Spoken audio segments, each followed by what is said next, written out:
Uh, I had So a do you have hat a on list of the earlier. questions Dietlind is going to ask? Because Oh, I'm and there she nervous. is. Speaking Uh-oh. of, can you see us? Hey, I can see you guys. I'm just Hey! turning the volume up. Wait, but I can't see you. I just have a still image of you. Yeah, you sure do. From our high school yearbook. But Is that how you're? Is that how you're rolling? Just with the still image?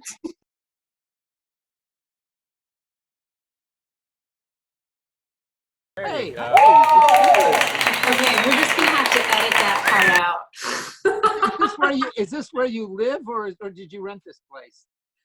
This is, I rented this, Richard. Yeah, I rented mine also. I rented this dog that's down here too. Can you see this dog over Nice. here? Yep, that's a rent-a-dog.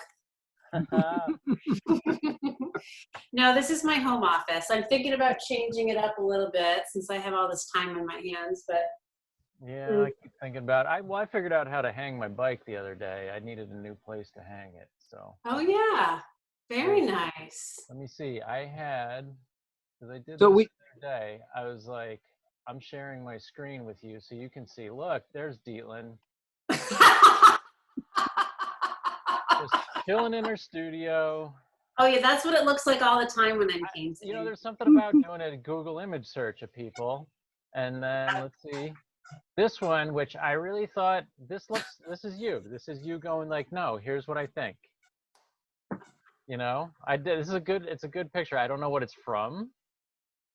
I'll tell you what it's from. It's a still from a interview on TV about Maine College of Arts fundraising events, specifically I think our art sale. Yeah. It's a good picture. And then this is the last one. This is you, because that could not be more. That's Dietlind having a laugh. That's good. Yeah, that's also being interviewed on TV, I think. Yep. Yeah. That's so, very funny. Well, I'm just glad you didn't pull up the one where I won a case of beer at the Portland Trails fundraiser. I know I showed that one to you years ago. You did share that with me one time. Yeah. That's the clip that Kelly found that when she was doing a Google search, and she's like, "You got to figure out how to make this go away," you know. And I was like, I kind of feel like it's just another part of who I am. Very enthusiastic. The internet is, it's amazing. It's amazing. It's got a memory. It's true. So Dietlind has her glass of wine. Do you have your beer? I have a bit. I have a beer, but I have this, which is it's a mezconi, which I've been into. So it's like a Negroni, but with mezcal. It's very yummy.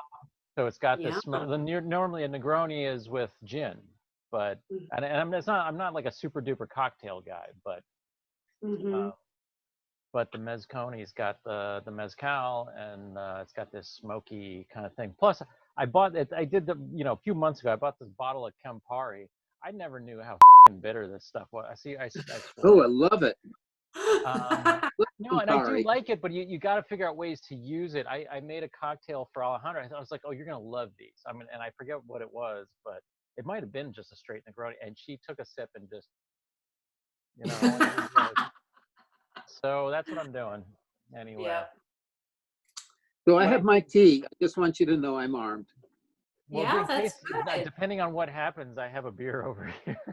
I love how you're like, double fisting there. You're like, got backup plans. I don't know. It was a long day.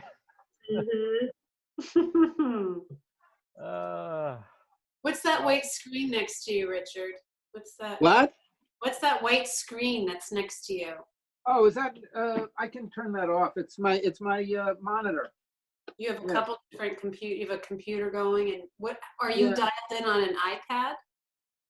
I'm on an iPad. I don't have a camera on my computer, on my desktop.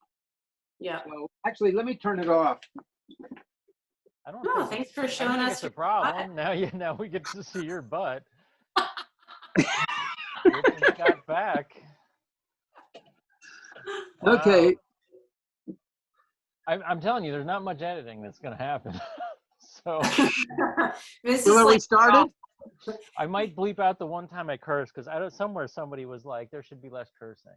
And I know it was me Oh, because I can't help it. That's the way I Well, he said, Dietlind, he said darn 3 times. am. darn. Yeah. Yeah, and gosh, a couple too. You can make like a big cloud or something that appears over your mouth, you know, when the swear happens, like a That's band-aid. it, yeah. Again, it depends on how much effort I put into this later. Now, I think, now, Rich, I told you, Richard, I think Dietlind has actual questions for, I assume, primarily you. But I don't know. I feel like I should at least ask you, Dietlind, how this is going for you. How's the quarantine slash distancing, whatever? Yeah, What are you spending your time doing? I'm spending a lot of my time in the studio painting, actually. I mean, I've never had time like this. It's pretty unusual. But are you being productive though? Do you feel Yeah, productive yeah, now? yeah. I'm Yeah. being super productive, and it's kind of weird because I've heard from a lot of artists that just, you know, are not able to create right now. They're kind of paralyzed, and you know, and I can feel that. There were a few days where I was really, you know, like, you know, you go up and down where you know, it's Yeah. not directly affecting me in a lot of ways. I mean, I'm unemployed, but because Well, I mean, we should say you're kind of I don't know. in Yeah. a way it's kind of because I have all this time to paint, and I've never taken that time for myself. And so, you know, in addition to just being able to be productive, I even have some time to experiment, make some really weird stuff, which I don't usually let myself do too much. So, yeah, and I'm reading this book right now, Joseph Alber's The Interaction of Color. Oh Hmm. wow, look at that. I'm sure you've never heard of it. Yeah. Here, look, Color? No. I brought this home today in case I wanted to read. Yeah, that looks good. Can you see it? Is it backwards? No, Okay, yeah, just backwards for it me. is. Ooh. That And looks I'm like, sure by Alvin tomorrow I'll North. have it. You know, the whole thing. yeah. I also brought home, I brought home this book, which is really good for my studio today. Oh, this is a book of photographs by Scott Peterman. Can you see that? Oh wow. Yeah. He's this really interesting photographer that lives in Maine, somebody I know. And so every day I just flip it open to like, these are all like little fishing shacks in Maine. I don't know if you can even see them or not, but they're really interesting. They're kind of, I mean, they kind of are a beautiful metaphor for, woo, I just got big full screen. I touched something here. Oh, Wait. you didn't have us I full like being screen? able to see you guys. There we go. You're not getting the full experience then. Yeah, I'm getting a very full experience. Richard, your face is larger than life. Oh, sorry. I'll sit back. No, I like it. It's good. I also, it's time for me to get a haircut and a beard trim, and I can't do that. Yeah, I did. I heard one of the memes out there. That's my dog. One of the memes is like, you know, in a few more weeks, everyone's going to know what our natural hair colors are. Yeah, I think 3 weeks ago I was supposed to get my hair cut, and Yep. I was wearing a hat today, but people who see me with a hat now are like, "Oh, what?" Because I haven't been wearing a hat for a couple of years, and that like just a ball cap. But Yeah. I was worried I'd show up and then it'd be like, whatever, I don't know. So I skipped it. And then I was like, maybe I'll grow a beard, but then I was like, why would I grow a beard? Like that, there's no Yeah. reason for that. Yeah, I thought about growing a beard myself, but I just, Wait, I wanted to quickly, speaking of, oh. because I'm actually meant to have this here in my hand, but it's upstairs. This is, and so you made this beautiful catalog for your show, which is what, happening or not happening? No, it's not happening. It was supposed to happen in the month of April, and it may happen in July. I'm not really sure. It'll just depend on how things unfold. But how, like, I mean, how good is that, right? I know. You really nailed it with that.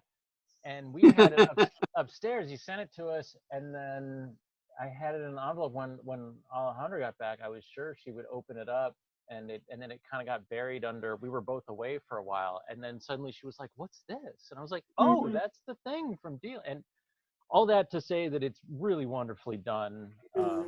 It's in beautiful writing in it, and the images, like the whole thing is fantastic. So Oh, thank you so Spent some much. time with that the other day.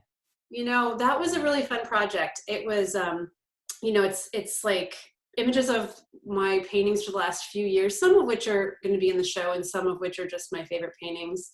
And then excerpts from the blog that I had been writing.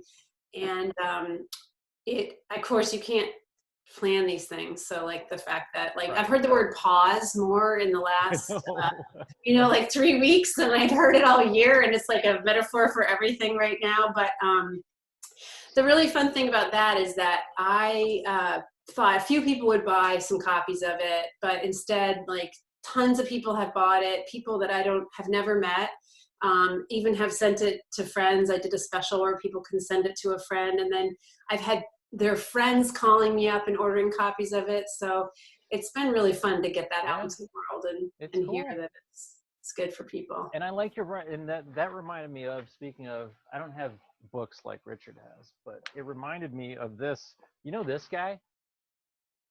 Oh yeah, I've heard of that book. I'm gonna write that down. Kind of, yeah, Austin Kleon. Okay. He's a good guy to follow on. And I bought it from the right place, so I got an actual like. Oh wow! Look at that. Yeah. That should be the cover. But the idea of like, which I occasionally try to do, but it's hard to do. But it's just sometimes it's like just get it out there. Like the stuff you're working on, just get it out there. Like show what you're doing. It doesn't need to be like that's what I struggle with a lot. Is just sort of like, no, we're just like this video. Like, am I going to sit here and edit it for? Like somebody's gonna go, well, you should have cut that part out. Like, well, by the time I cut all the things perfectly, it's not gonna get out. Right. So just get it out there. You know what I mean? Like just put out your work, let people know what you're doing. And I mean, I don't mean to suggest that the stuff you put out is not really well done, but no. I understand. Sense of like when you write things or when you post things that it's got that flavor to it of like, hey, here's a little bit of my process. Yeah, you know, it's interesting because I think because I'm at the point where I am sort of putting content of some kind out into the world pretty regularly, I know that sometimes people think it's like easy, but I think that you feel vulnerable whenever you put yourself out into the world, whether it's sharing like an image of a painting that you're doing. I mean, I have all kinds of paintings that I haven't shared because they don't feel like I know that I'll hear back things I'm not ready to hear about them or whatever, you know. But it's hard. I was telling somebody today, I was telling a friend that I was talking to in California that who recently sent something out via email that she felt a little vulnerable about, but it was really cool writing. And I said, you know, like when I first was getting ready to do an email blast, I like said, I'm going to do it this Christmas. You know, this was years ago. And then it took me like a full year to actually do it. Like a whole year beyond that. And I remember when I sent my first e-blast, I was like, I had labored over it and everything. And then I watched like people unsubscribe, you know, because you can like see, you can actually like see the timing and you can see like the reasons if they gave a reason. But, you know, and I remember in the beginning it was like devastating, but now I don't feel that way. I feel like if you don't want to receive it, you shouldn't be on that list. I shouldn't be paying to send it to you anyway. And you just it gets easier and easier, I think, to share out there. Yeah, I think it's hard to do, but yeah, you do a good job with it. Well, thanks, Darin. Thank you. So we can pivot to, do you actually have questions? I actually have a little list of questions because yeah, and they're all for you, Richard, and there's some trick questions. I'm just kidding. There's no trick questions. And there's no really personal questions either. But I thought, you know, if we posted this on social media and it tagged me in it, I know some of my students ask these questions a lot. And so I thought, well, I've got, you know, you two right there. I've got access to you so I could have the experts answer the questions. But before I do that, when I got to the bottom of the list of the questions, I thought, well, I actually am curious. Have you guys had any cool creative ideas that you've come up with since you're not working as much right now, ostensibly, and have a little more time? Have you had any interesting ideas that you've come up with? Going over, I wouldn't call it inspiring, financial stuff for the arts district. And and I've been working on an exhibit that's going to be at the university at SUNY New Paltz, hopefully in the near future, and that's I'm trying to think of all the things I've been doing, and I mean, it's like my whole day has been is busy, and I try and think of what was it I did, and it's like well, I answered a bunch of emails, and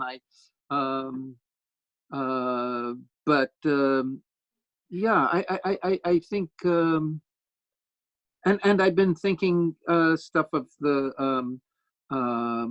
about color, the color theory workshop that I do, that especially the one that I was going to do at the conference, and but I'm still working on it, and so it gives me just more time to play with. It's just new stuff that keeps coming up, and so you know, it's just something that I'm playing with. So it's very exciting. It feels more exciting when I'm making it sound. You should have given me some time to prepare the answer. So I've been surprised at how much just this whole thing has been. I keep thinking of things I ought to be doing. I think we were texting about that a little bit. Like, I have ideas, or I'm like, oh, I'm gonna go in and do this. I'm gonna do that. I'm gonna. I mean, things that we've wanted to do but haven't been able to get around to. I mean, this is one in a sense, but even days that I'm like, what did I really do? I'm just surprised how much it's been consuming of my, like, mentally and whatever. And a lot of it for us is figuring out how to, we don't have people working right now, but we're paying, you know, we're trying to figure out like what's the path forward. And like tomorrow's a big day, because tomorrow's the day that some of this SBA loan small business stuff is coming available. So, you know, it's not super creative, but it's so what I'm really hoping is that we get to a point where we can see, okay, here's how everybody, we can pay the staff, keep them on staff, so that when we're ready, boom, we can go. Yeah. And then if that question was answered, here's what it's going to cost from us, from the government, then I feel like I could maybe go like, okay, here's how long I have where I can put that aside and not worry about people, and then hopefully tackle these things, these other things, which are all kind of, you know, whether it's making a video about whatever, or just some things at the shop, you know, there's things where I'm like, oh, I could be our little kitchen in the shop. I'm like, I was in there today. I'm like, I should pull out all these it's been a while. I'm going to pull these out and put in a new countertop. And it's like, that was today. I had that in my head. And then I was like, I don't have time for that right now. Yeah. So I don't know.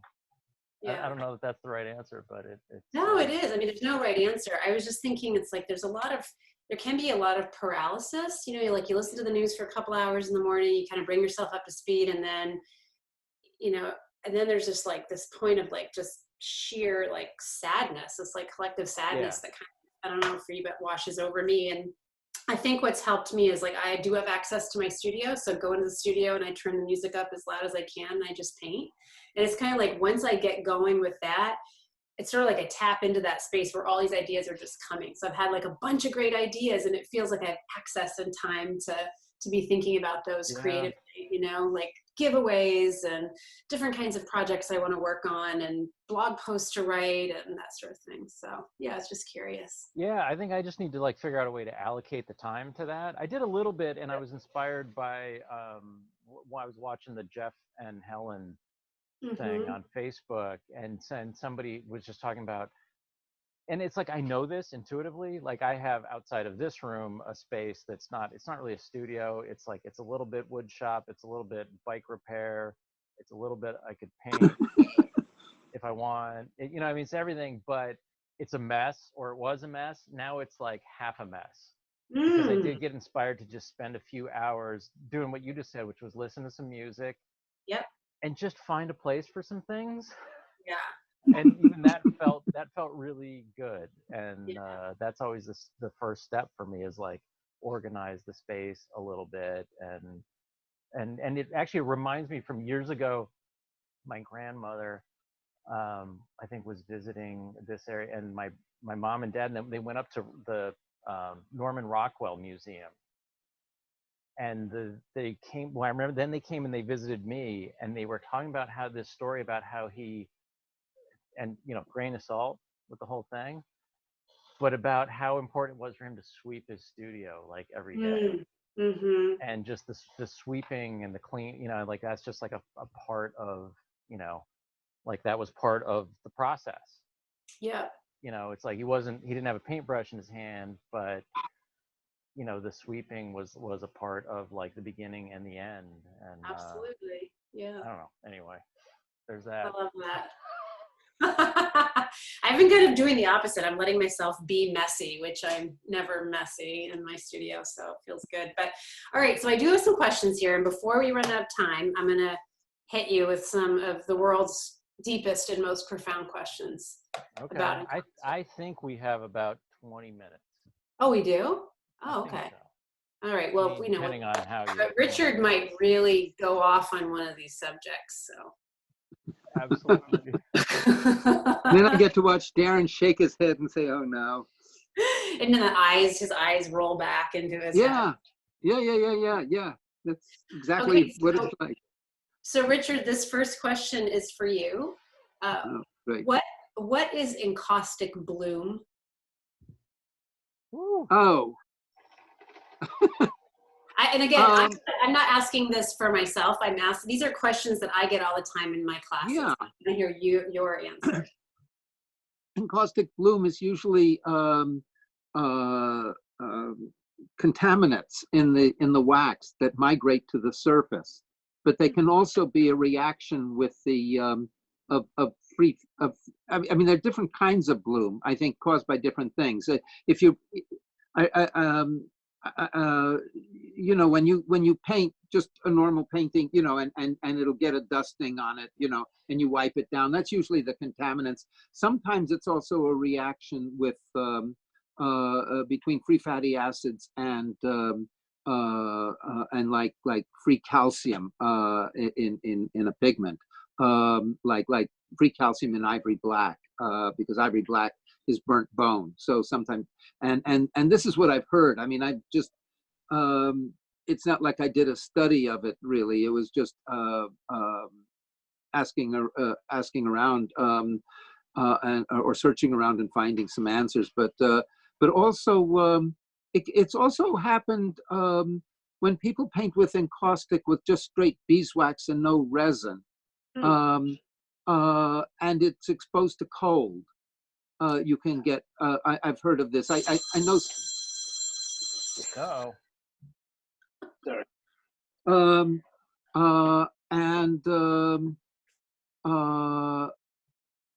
And it's and because because it's the wax is and isn't a saturated hydrocarbon, it'll be reactive in the cold, and I'm not exactly sure why. And in fact, it's been years since I've answered that question on the cold. I remember somebody who lived in Nova Scotia who kept having that problem, and it turned out she was using the Damar resin helps to saturate the wax, and I'm not really capable of describing saturation and non and That's okay. I don't think we need to go down. You don't want to hear it anyway. No, I mean, like sometimes a student will point out, like a darker color. Some of the darker colors, you'll see those get more cloudy over time, and if you just buff it, then it restores the shine, or it's not quite as cloudy. And is that what you're talking about when you're talking about encaustic bloom, or is that separate from encaustic bloom? No. That's exactly what can happen. I mean, it seems like there are a number of different reasons for it. It's very different from the bloom you get in varnish, for instance. Okay. And the bloom in varnish is because moisture got into the varnish, and like it was a humid day or something. And I would moist, add but what we've seen is that if I may, Yeah, yeah, yeah. because I actually have answered this question more recently, is that what we've seen is that if you do buff it and get rid of the bloom, it tends to diminish over time, particularly if you keep right. it in a consistent environment, which is where it goes back to what he's saying about the cold. So there Mm-hmm. seems to be something, and I have some papers with that, but it's like I could share them with you, but it's like it's such a yawner. Yeah. But it seems to be when the temperature fluctuates, that's where a lot of this stuff happens. But if it's like, so if you own a painting and it's in your house, and assuming your house is somewhat climate stable, and you wipe it, it'll lessen, that effect will diminish over time. So I was wondering, because I use pigment sticks on the surface and linseed oil on the surface of all my paintings, and I don't see any bloom. And I'm wondering Yeah. if that oil, once it's cured, if that also prevents or acts as some kind of skin or barrier between that temperature Oh, hello. the surface, like you're talking Yeah. about. Yeah. Yep. Yeah. Actually, what Darin mentioned was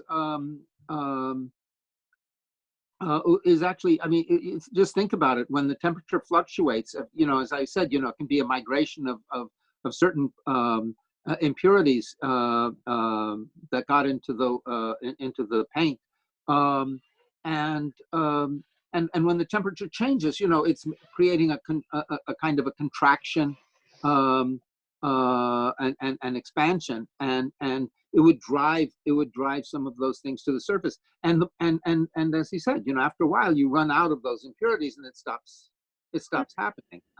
But there are some cases when it does happen, like especially when it happened because of exposure to cold. And as I remember, just a very slight warming of the surface will help to get rid of it. Interesting. So Even, that but even just try wiping it first. yeah, the warmth from your hand could even help. Okay, Yeah. so the next question, did we answer that one? Yeah, I think we're good on that one for I think now. we killed it. You want more? Email one of us. Okay, all right, that's a good one. Okay, so why use encaustic gesso? I mean, beyond the fact that I explain to students that it creates like a sense of radiant white light behind a painting. If you're using a lot of transparent layers, tints, things like that. But if they're going to cover the whole painting with like an opaque color, and you're not going to see that, is there any other purpose in using encaustic gesso? For example, because of that small amount of acrylic in there, does it help alleviate bubbles? I have students. The main reason to use an encaustic gesso, and we're assuming from what you're saying, not just because it's white, but you want it because it's absorbent, and it holds, it adheres well. We did a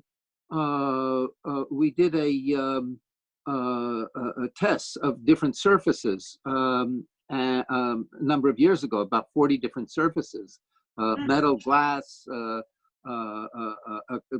regular acrylic gesso, all kinds of things, it was actually the encaustic gesso was really the encaustic adhered really well to it, and we really distressed the hell out of it. We froze it, we thawed it, we smacked it, we scored it, and really tried to get, do things that would make it break off. Even at the end, putting some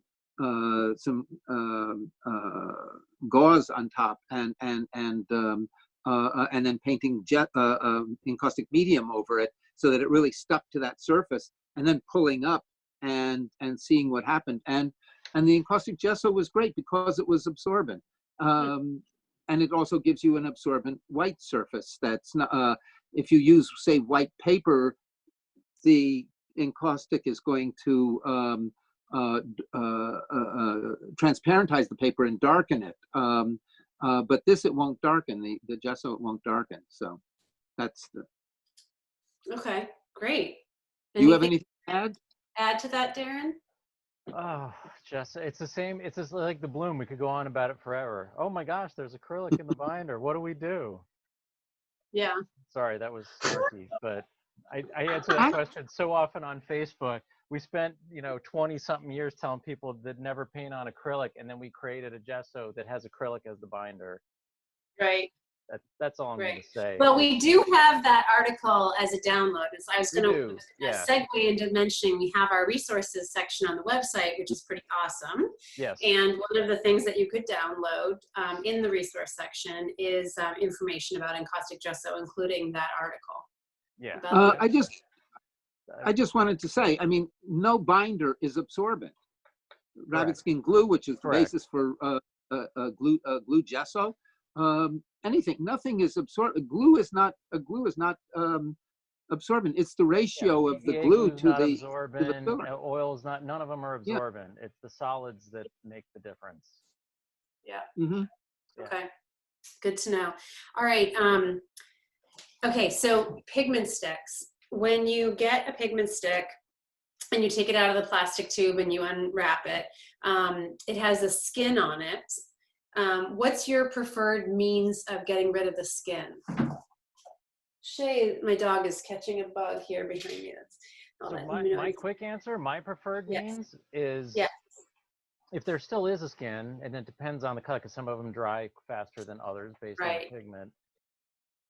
Especially like say a raw umber, which dries really quickly. I'll take a like a razor blade and kind of slit around a little bit and make some slices, and then I take a paper towel and just and wipe it, and then it's fresh. I mean, and if it's something that has a thinner skin than that, you don't need the razor blade. You just wipe it with a paper towel. I heard that Kelly had advised some students to use mineral oil. Have you ever used mineral oil to break down? I mean, you can do that. Give it a just to loosen it. Yeah. I mean, I think that would be. I just don't usually have mineral oil around. I don't have any mineral oil but either. I usually have a rag. So. Yep. It's just, I would make sure some people really get troubled by the skin, but it's really not a problem. Yeah. Yeah, and actually some people use that skin, leave the skin in there for texture. But mineral oil, if you do use mineral oil, make sure to wipe it off after you've used it, because it's a non-drying oil and it's going to affect your drying. So you don't want to, I mean, it may be good for getting the skin off, but then just wipe it off too. Okay. So,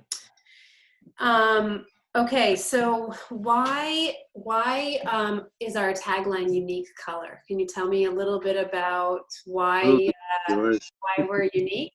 I mean, I know that like the vast majority of people working for RNF are all artists, and I'm still dying to get the stories of all the artists at RNF up on our website at some point.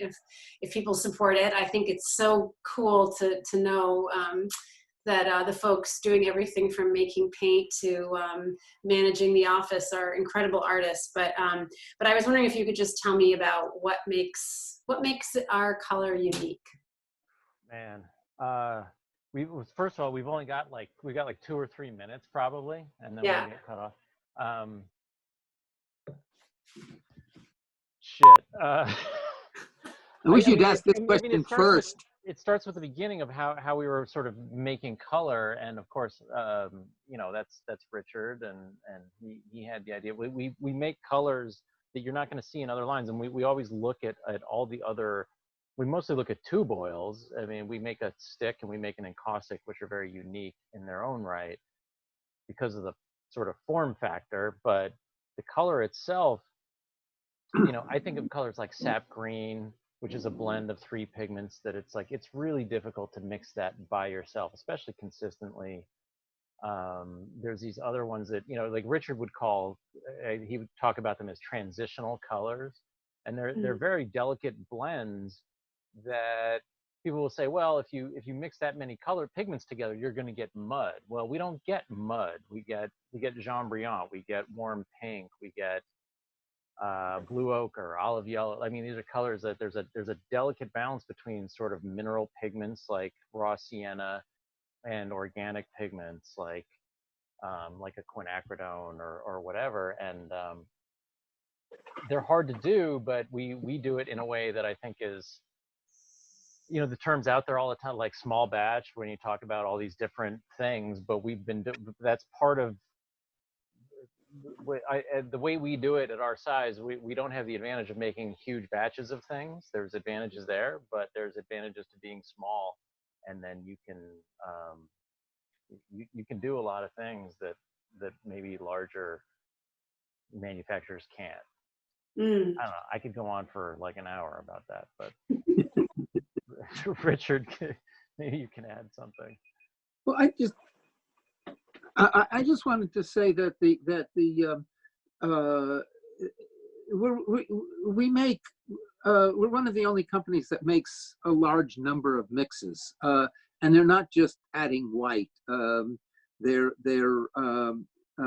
sometimes 3 and 4 pigments, and as Darin said, they could easily be mud, and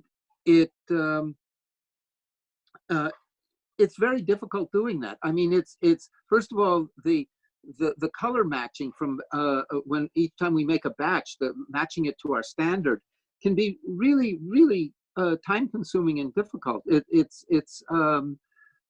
There's a reason why companies don't normally do that. The labor involved is huge, but I mean, frankly, there's so much labor in it that I like to say, if you judge pigment our paints by how much labor we put into it, a neutral gray would be a series 7, and a neutral gray would be a series 7, and a cadmium red would be a series 1.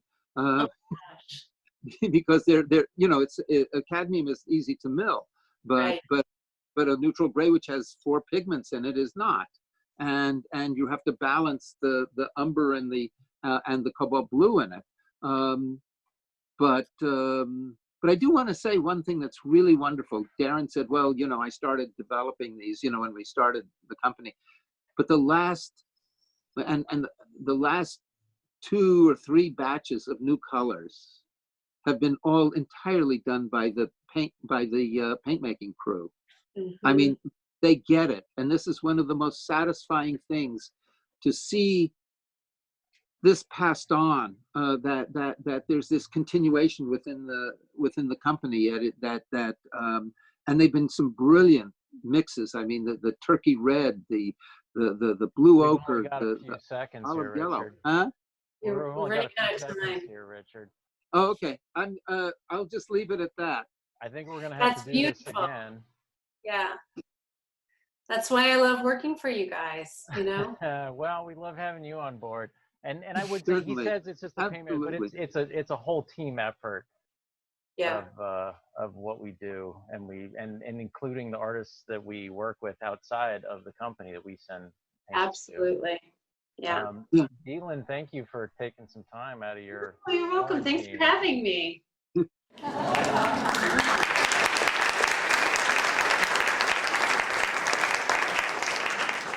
Bye-bye.